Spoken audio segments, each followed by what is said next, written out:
নকবি আৰু ইমান মানে কণী হৈছে মানে পিনে যে উপিন কিখন লোৱা চাবলৈ গৈছিলো তাৰপিছত উপিন কিখনৰ পৰা কণী কেনেকুৱা পেলালে এতিয়া মই অহাৰ পিছত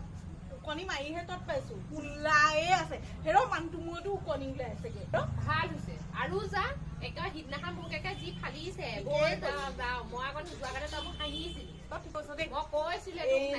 নেযাবি বুলি পেলাই তই আকৌ একে ফিতাহি মাৰি সেইটোৱে আমাক বহিবলৈ মাতি নিলে বহিবলৈতো নিনিলে ন ওপৰেদি উৰিছে আমি চাইছো ওপৰেদি উৰিছে আমি এনেই নুৰে ভালে হৈছে পাৰে মানে মূৰতে মোৰ তোৰ ওচৰত বহিছো হা মোৰ মূৰতো উঠিবগৈ গৈ পেলাই এতিয়া মোক খজুৱালে মই যাওঁ দে তই চবকে কৈ নিদিবি আকৌ দেই মানুহে মোৰ লগ নলব ই ভালজনী আগতে কৰিলো দেই